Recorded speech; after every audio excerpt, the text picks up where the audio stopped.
नमस्कार, आप देख रहे हैं द इंडिया टॉप। मैं हूं आदेशपुरी। बीएसएससी इंटर स्तरीय परीक्षा आपको बताएं कि एनसीएल यानी कि नॉन क्रीमी सर्टिफिकेट तत्काल के मान्य हो, इसके लिए केस किया गया था हाई कोर्ट में और उसका आज फाइनल सुनवाई होने वाला था, हुआ भी।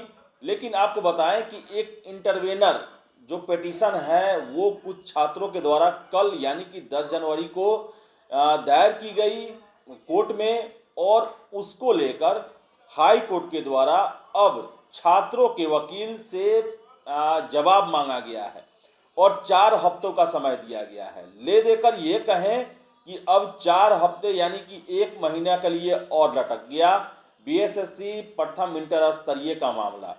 देखिए, इसमें जो मुझे समझ में आ रहा है और जो कुछ जो छात्र हैं, जो एक्सपर्ट हैं, उनका कहना है कि ये जो बीच में जो केस किया गया है, इंटरवेन किया गया है कुछ छात्रों के द्वारा, जो कि जानकारी मिल रही है उसके मुताबिक वो भी ओबीसी कैटेगरी से हैं, और उनका ये मानना है कि इनका एनसीएल अगर नया वाला मान्य नहीं होगा और इसके आधार पर दूसरी लिस्ट आएगी और उनमें उनका काउंसलिंग के लिए कॉल किया जाएगा, उनका नौकरी हो जाएगा। तो इतना बात आप समझ लीजिए कि ये छात्र राजनीति का शिकार होते जा रहा है और बीएसएससी जो चाहती थी वही होने वाला है। आपको बता दें, बीएसएससी की जो कार्रवाइयां हैं उससे यही झलकती है कि वो कम से कम छात्रों का सिलेक्शन करना चाहती है। 13,120 पदों पर वो बहाली नहीं करना चाहती है। ये बात आप दिमाग में रख लें।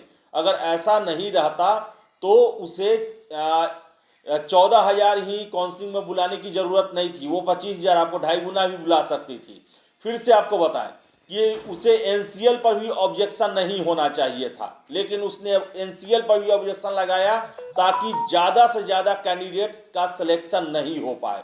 और इतना आप दावे से मान लीजिए, इसकी कार्य प्रणाली को देखने से यही लगता है कि सेकेंड लिस्ट भी जारी नहीं होने जा रहा है, वेटिंग लिस्ट भी जारी नहीं होने जा रहा है। ये आयोग जो है वो 4-5 हजार ही बहाली करेगी, बाकी 8-10 हजार जो सीट इसमें का बचेगा उसको द्वितीय इंटर स्तरीय में डाल दिया जाएगा और इसी तरह यह प्रोसेस चलते रहेगा। इसमें कुछ छात्रों के द्वारा ये बहाली में अड़ंगा लगा के यही किया गया है कि आयोग को और मनमानी करने की स्वतंत्रता दे दी गई है। जो छात्र ये सोच के लगाए हैं, इंटरवेन किए हैं पूरे मामले में कि जो मामला है वो सही है और ये जो केस हुआ है छात्रों के द्वारा वो नाजायज मांग है, वो अपने पैर पर खुद कुल्हाड़ी मार रहे हैं। अगर आयोग झुकती, आयोग को एनसीएल 2021 का मान्य करना पड़ता तो आयोग को ये डर भी रहता कि आगे अगर हम दूसरी सूची नहीं जारी करेंगे, काउंसलिंग का वेटिंग लिस्ट जारी नहीं करेंगे तो फिर वो कोर्ट पहुंच सकता है और कोर्ट में मेरे खिलाफ फैसला आ सकता है। लेकिन यहाँ पर तो खुद छात्र ही 2-3 गुट में बट गए और वही जो है आयोग का मदद पहुंच कर रहे हैं। तो ऐसे में 1 महीना ही नहीं लटका है, बल्कि मैं दावे के साथ कह रहा हूं अगला जो सुनवाई होगा, अगर ये जो इंटरवेनर है, ये जो कैंडिडेट हैं जो ये सोच रहे हैं कि इनका नहीं एक्सेप्ट हो 2021 वाला और दूसरा लिस्ट आएगा मेरा हो जाएगा, वो अपना तो रास्ता बंद करवा ही रहे हैं, ये सिलेक्टेड वालों का ही रास्ता बंद करवा रहे हैं जिनका काउंसलिंग हो चुका है।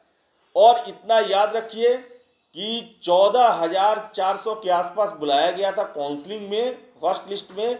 इसी से साफ जाहिर है कि आयोग का मंशा ही नहीं है कि 13,120 पदों पर बहाली हो जाए, और वो प्रयास ही किया गया अभी तक कि कम से कम बहाली हो और इसे जोड़ा जाए अगले वाले में।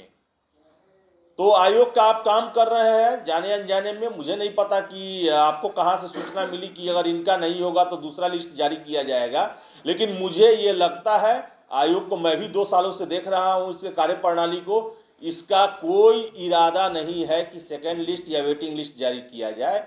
और इसमें सबसे ज़्यादा फायदा होगा वैसे कैंडिडेट जिनको किसी तरह का एनसीएल और जाति प्रमाण पत्र नहीं लगाना था, यानी जनरल कैटेगरी के स्टूडेंट, उनको फ़ायदा होगा। उनके जितने लोग हैं उनका सिलेक्शन हो जाएगा, और जो लोग रिजर्वेशन कैटेगरी से हैं, खासकर ओबीसी हैं, उन्हें ही सबसे बड़ा नुकसान होने जा रहा है। और ये आपसी प्रतिद्वंदिता का नतीजा है कि पूरा मामला जो है 1 महीना लटका, उसके बाद करते करते ये इतना लटकेगा कि अंत में छात्र परेशान हो जाएंगे, दूसरा नोटिफिकेशन आ जाएगा उसमें चले जाएंगे और आयोग जो करना चाहता है वही करेगा। तो काफ़ी अफसोस लग रहा है मुझे कि छात्रों के द्वारा जो है आखिर 2021 के एनसीएल का विरोध क्यों किया गया, जबकि 2014 क्या 2021 तक यही प्रावधान था कि जब भी काउंसलिंग होता है तभी के समय का आपका एनसीएल और जाति प्रमाण पत्र ये सब देना होता है। 7 साढ़े 7 साल पहले का एनसीएल से क्या फ़ायदा, अगर उस समय कोई क्रीमी लेयर में होगा तो अगर आज धनवान हो गया तभी वही समय का मान्य होगा, और आज वो गरीब हो गया है तो आज का ही मान्य होगा, वो तो आज का ही मान्य होना चाहिए, और ऐसा कभी होता भी नहीं है। और हज़ारों में देखें तो एक भी कैंडिडेट के साथ ऐसा नहीं होता होगा कि कोई भी ओबीसी में हो और वो नॉन क्रीमी लेयर में हो और वो क्रीमी लेयर में आ जाए। मेरे देखते समय में तो ऐसा नहीं हुआ है। तो आयोग का यही है कि हमको कम से कम कैंडिडेट्स को लेना है, और उसमें आज छात्रों का एक गुट ही है जो उनको मदद कर रहा है आयोग को कि आप ऐसा करें। अगर ये केस छात्र हारे तो इतना याद रखिएगा कि न सेकेंड लिस्ट आ रहा है न वेटिंग लिस्ट आ रहा है, प्रथम इंटर स्तरीय को यही भूल जाना होगा। जिनका हो जाएगा, भले ही 2000 हो, 4000, 5000 हो सिलेक्शन, भले ही 8-10 हज़ार सीट खाली रह जाए, उसको खाली सीटों को आपको भूल जाना होगा, क्योंकि उसके बाद आयोग कुछ भी नहीं करने जा रही है। तो फिलहाल इस वीडियो में इतना ही। बहुत बहुत धन्यवाद।